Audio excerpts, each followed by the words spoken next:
Oh no, I need to call the police. What were they thinking?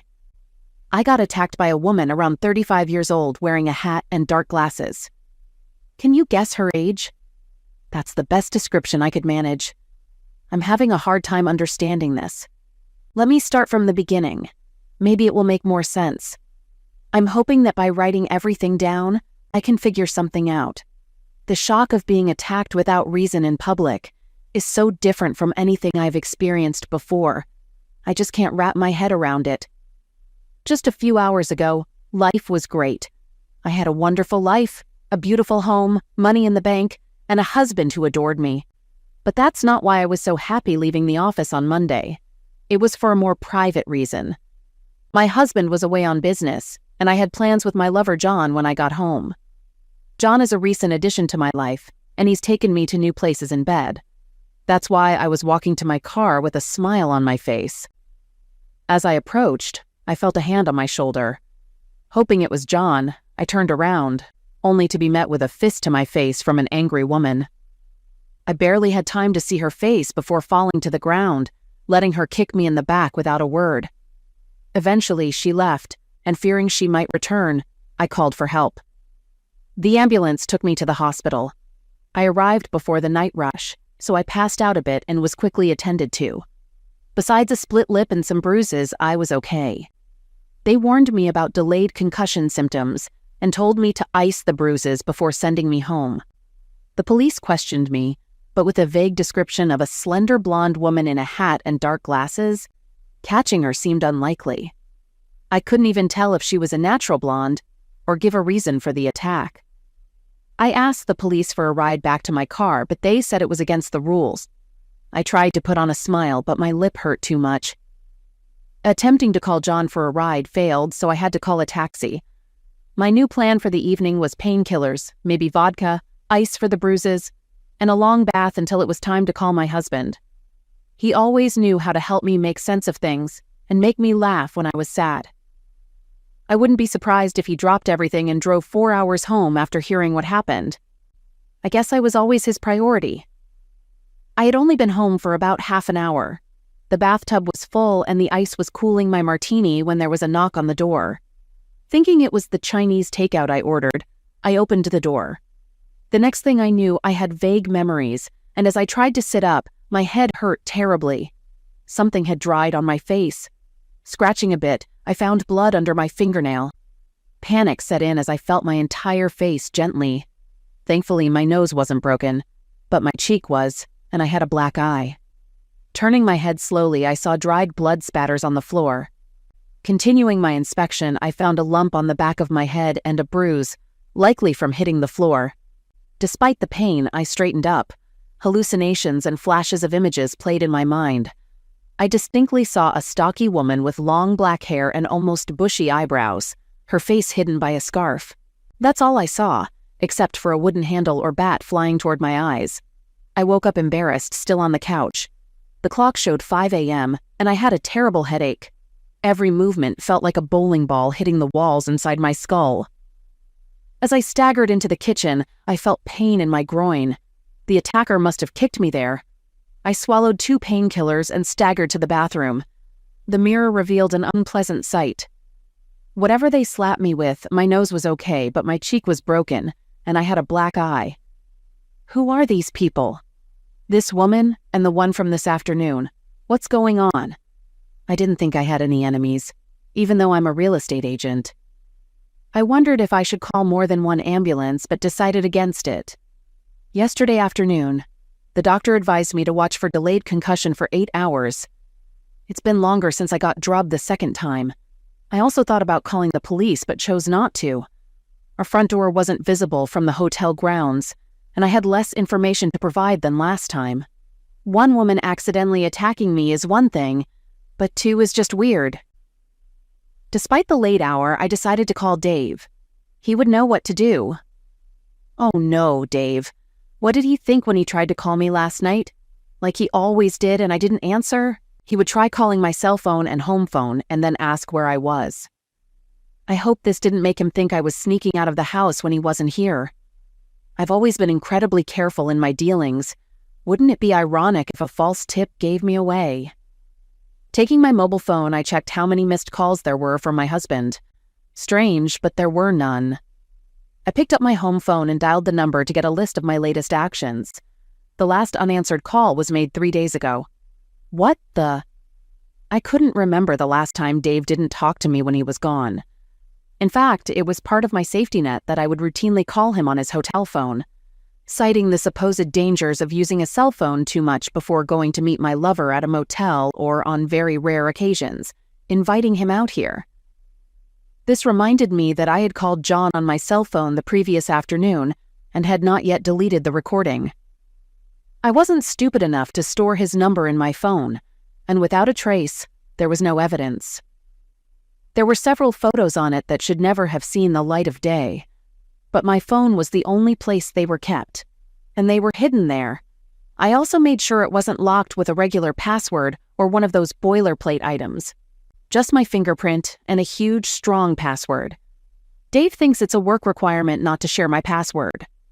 On the rare occasions when he needed to use my phone, I opened it for him and never let him out of my sight. I decided it was safer to store the photos on my phone that I can protect than any other media that could be discovered. I deleted the call to John, left a message in his message bank, and noted that he also did not answer my previous call. I'm surprised Dave didn't call. Despite the early hour, I called him. I really needed to hear his comforting voice. The call went straight to the message bank, which was weird. Maybe he lost his charger and his battery died or something. This wasn't the first time.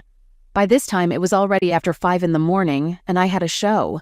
There was no way I could show up looking like I did now, so I put on more makeup than usual to cover it up. After all, I had a whole arsenal. I should probably explain this. You see, all through high school, I was very ordinary.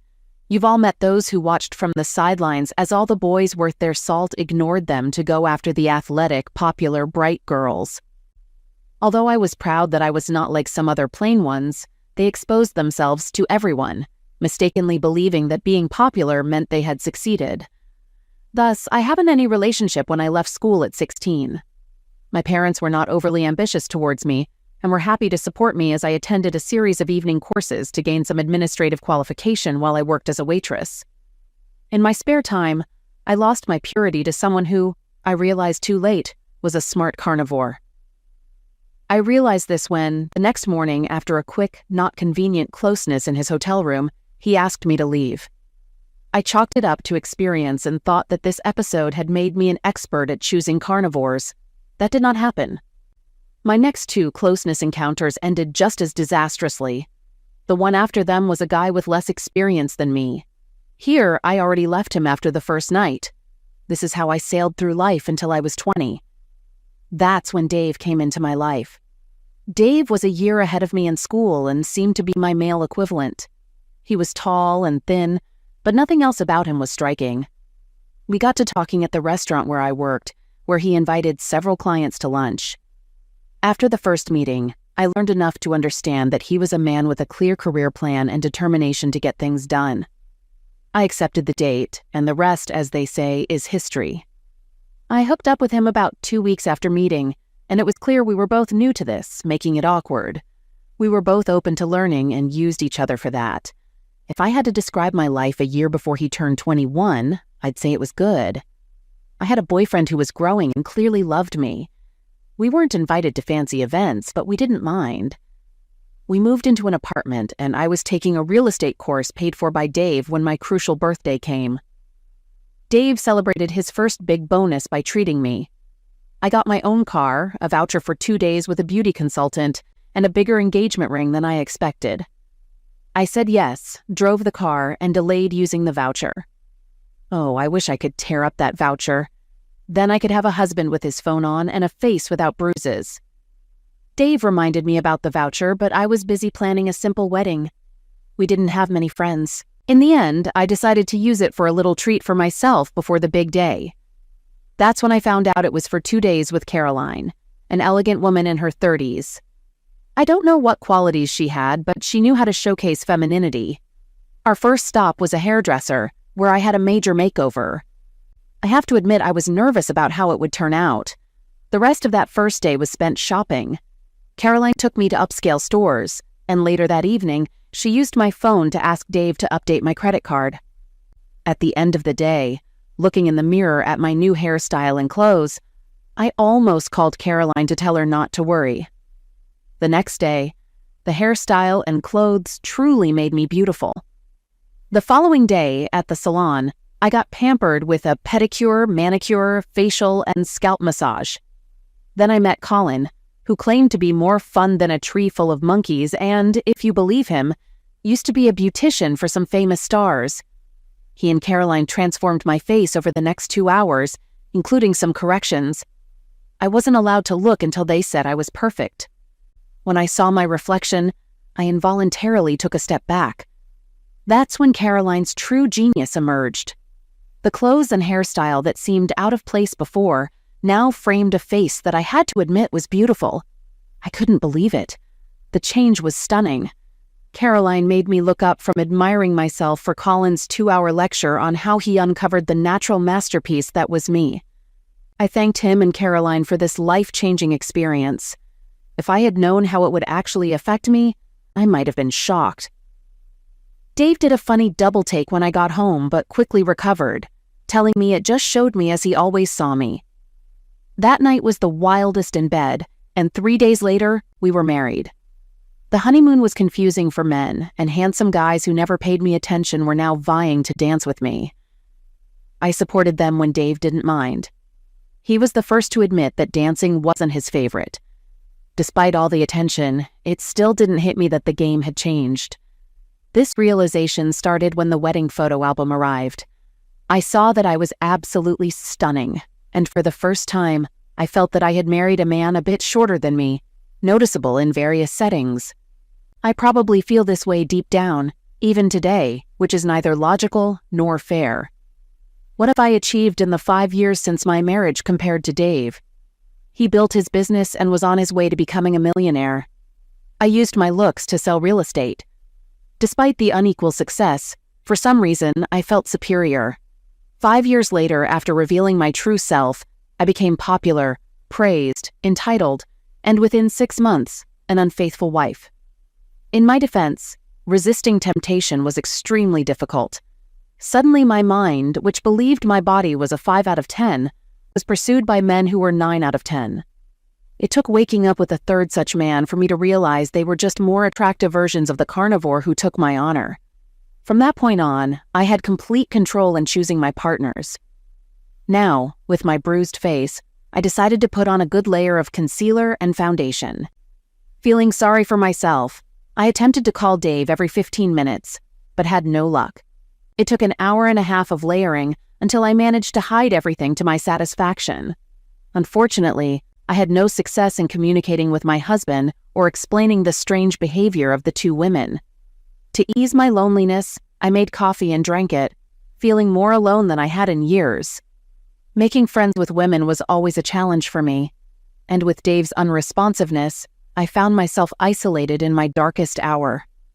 With an hour to spare, I texted John to call me when he could, then occupied myself with meaningless content in my inbox until it was time to leave for the office. Carrying the laptop bag and luxury briefcase Dave bought me last year to my car in the detached garage, I placed them in the back seat. Slamming the door, I turned to the driver's door and unexpectedly, she was standing right in front of me as I turned away from the back door of my car. I can only assume she must have been hiding behind the garage wall or somewhere else when I re-entered. The incident happened so quickly that it was hard to recall when it ended. I remember falling to the ground, feeling someone's foot step on my hands, which I instinctively raised to protect my face. The blows eventually stopped, and I ran towards the house. The brutality of the attack was utterly shocking, and my face was burning. Leaning against the door briefly, I stumbled towards the downstairs bathroom. The mirror revealed 3 long scratches on my left cheek and 2 on my right, apparently caused by raking fingernails. My right arm and forearm hurt, but fortunately nothing was broken. I called the police again, then Dave and John while I waited for the cops to arrive. No one answered. I felt so alone. The office called just after 9, questioning why I had abandoned the client. They only calmed down a bit when I explained the attack while working for a real estate company. The police were of little help, and it seemed like media stink thought I was wasting their time with vague descriptions. They interviewed neighbors and asked if I needed an ambulance. I didn't. I needed my husband to answer my call. In complete confusion, I closed the door behind the cops, walked into the living room, and yelled at the photo on the mantel where Dave and I were standing. "Next time, you'll take your phone charger, Dave, even if I have to pack it for you myself." An attack by one random woman wasn't unusual, and 2 was statistically unlikely, but 3 was almost impossible. So it was time for me to carefully consider the possible reasons why I had so many enemies. Unfortunately, I couldn't think of anything. This time, makeup couldn't conceal the scratches. To worsen matters, I had to remove earlier applied creams with makeup remover pads to apply a little disinfectant to my new scratches. It's unknown what kind of microbes this psychopath had under her nails. The scratches burned intensely, and the disinfectant felt like I had poured gasoline on my skin. The task was made even more difficult by the fact that my right arm was starting to feel raw and bruised. By the end, my face was red and blotchy, and the last attacker must have been wearing heels or something, as bruises appeared on my arms and forearms in distinct forms. I called Dave again, eager to hear his voice, but the call went to voicemail once more. Frustrated, I considered sending him an email, hoping he'd hurry home when he reads it. The issue was my laptop in the car. Walking down the stairs awkwardly like a 90-year-old, I couldn't ignore the noticeable bruises on my lower back, legs, and groin. Trying to turn the bolt on the front door, fear held me back. I scolded myself for cowardice. Remembering real estate seminars, I gave myself a pep talk.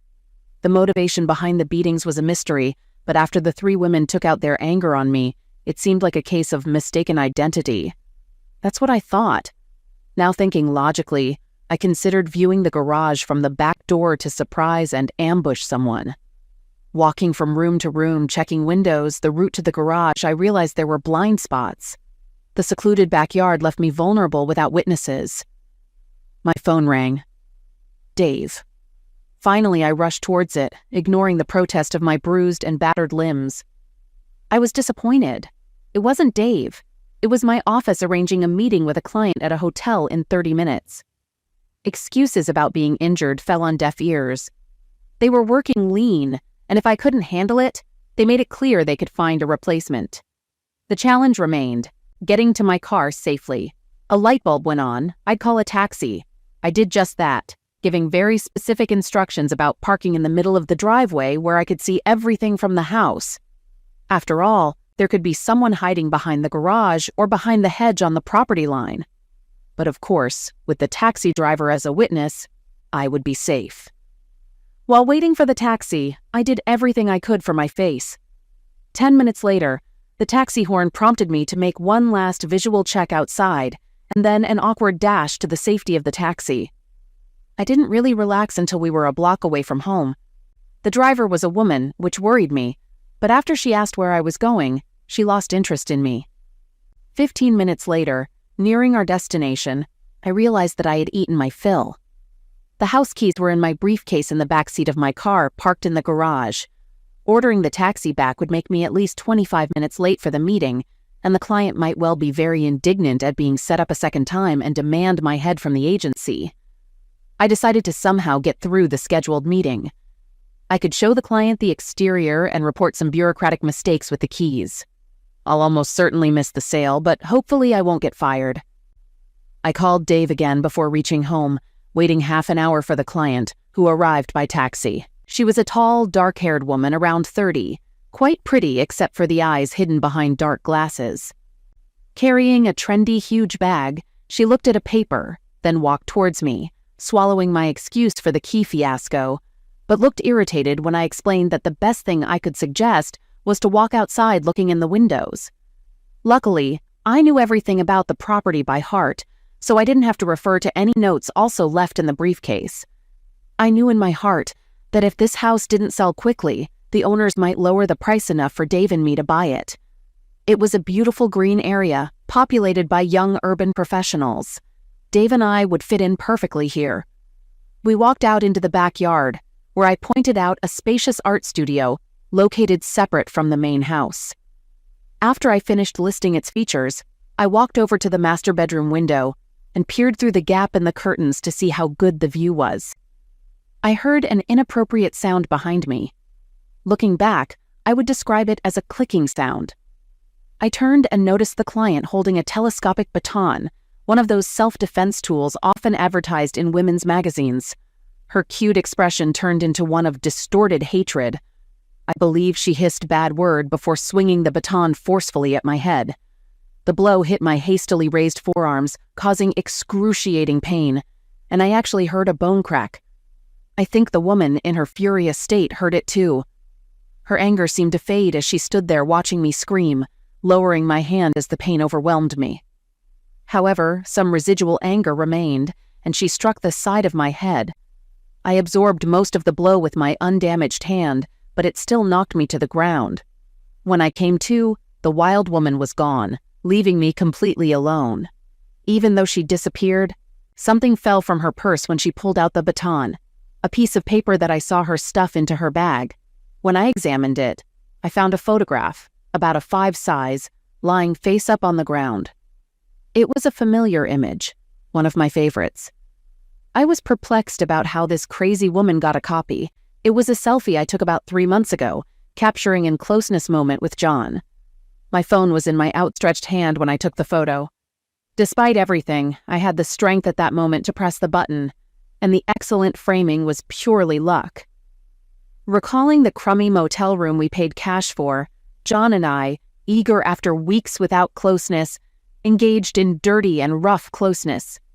Despite the roughness, I experienced incredible previously unknown pleasure. This photograph became the means by which the woman identified me, leading me to guess she might be Mrs. John, judging by her anger. I never inquired about John's wife, just as we never discussed Dave. I didn't consider it important enough to think about. Before holding my damaged hand, I rolled into a sitting position. I didn't debate internally about calling an ambulance. This time I did so. However, no police involvement to avoid exposing my affairs, which could lead to Dave finding out and result in something terrible. The question of how John's baton-wielding wife got her hands on this photo occupied my mind as I staggered to meet the ambulance. I had never shared this photo with anyone or any other device, not even with John. Was my phone hacked? At the hospital, it was the same triage nurse, ready to call the police. I talked her out of it, convincing her it was an accident. Despite her disbelief, she respected my wishes after I vigorously shook my head when she inquired about my husband. They set my arm, administered strong painkillers, and then ushered me into a taxi. The considerate taxi driver took me straight to my front door, waiting until I entered, locked the door from inside. Against the doctor's recommendations, I washed down the painkillers with a large, very large shot of vodka while simultaneously concocting a story to tell my husband. I left him numerous confused and worried messages that he'll discover when he charges his phone. My attempt to call him again failed, so I remembered my idea to send him an email. Since my laptop was in the car and it was already dark, I wasn't going to take any more chances with another potential attack. Then I recalled our old desktop computer, which we used before getting laptops, and Dave continued to use. I turned it on and went to pour myself some vodka. When I returned, there was a small spinning hourglass on the screen, and under it, the word sink. What's sinking? I responded to the call of nature, which took a while. Ever tried unzipping your pants side zipper with one arm in a sling? When I returned to the office, the computer had finished syncing. What it was syncing with and displaying on the screen was terrible. Well, that clarifies everything. Everything. Who were these awful women and why did they do what they did? Oddly, this knowledge provided some comfort. After the complete confusion of the past 24 hours, what the screensaver showed on our old home computer explained much more. It became clear why, for the first time in forever, my husband didn't call me during his business trip, why he didn't answer the calls, why he might never call me again, how I was considered an arrogant person and probably lost the rest of my life. I barely made it to the bathroom when I painfully vomited. Touching the tender left side of my face, I felt the purple bruise and scratches on the right before leaving the bathroom to turn off the monitor displaying disgusting, destructive photos on the screensaver of a computer I hardly ever used. It displayed the contents of my phone, more precisely, the photographs on it. They flashed on the computer screen, changing approximately every 10 seconds. Strangely enough, photographs of houses or specific interior elements were interspersed with much more graphic photographs. I recalled how a couple of weeks ago, my boss hired a tech company to update our phones. I watched like a hawk while the technician played with mine. Now it was obvious that at least one of these changes resulted in the photos I had so carefully hidden on it being transferred to my desktop along with the rest of my photo folder. And if they could see the desktop of the old computer, could they? Oh no. Dave's laptop was much more modern than the old home computer. A feeling of dread came over me as I imagined Dave looking at the 100 or so trophy photographs. Photographs meant only for my personal pleasure. Photos of me and different men in different poses. Can I imagine David capturing photographs of my lovers' faces and printing them, taking them to my work, and comparing the faces to the names in their files with the help of our secretary, who always had a soft spot for him? Unfortunately, yes, I can. Names led to addresses and wives. Wives who saw these photographs. Wives who, in my case, provided the blows, scrapes, and bruises. After yet another unanswered call to my husband's phone, I struggled upstairs and checked his wardrobe. But what I saw only made my depression worse. Then, ignoring the terrible photos on the old computer screensaver, I turned on the monitor again and logged into our bank's online website and saw a few tiny numbers where there should have been big ones. I dropped my chin to my chest. The realization of what a spoiled, conniving, entitled person I had become shocked me. The blow was as painful as all my physical injuries combined. Working with both commercial and domestic properties, there was never a shortage of male clients to choose from, and I made a choice. Perhaps in the early days, I tried to be very careful with my lovers. Back then, I had a strict rule: no photos, videos, or any traces. Oh, I did make a few mistakes along the way. I was almost exposed by one guy who wanted to continue the relationship after it had run its course. In my opinion, it was then that I decided to limit myself to married men who had as much to lose as I did. But I calmed down and relaxed some of my rules when it became obvious that Dave trusted me. Implicit error. Big mistake. Huge. I should have stuck to the no photos rule. I kicked myself for my absolute arrogance, wondering how I could let this happen.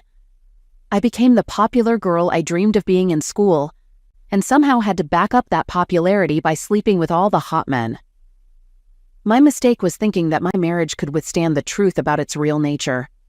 I'm not naive enough to believe that Dave would never discover my affairs, but I had a plan ready for that scenario. One I was confident Dave would accept. I figured he wouldn't easily find a replacement on my level, and ultimately, he'd forgive me. My plan hinged on him learning about just one lover. I'd admit my weakness, claim he was a skilled seducer, shed some tears, promise it wouldn't happen again, and then ask him to let me share everything I've kept hidden. As I reflected, I wondered if this was merely a self-preservation tactic, a way to postpone the inevitable realization that Dave had no intention of forgiving me. He didn't catch me in bed with someone else, triggering my rehearsed response. How could I have predicted he'd discover me in cyberspace with dozens of lovers at the same time?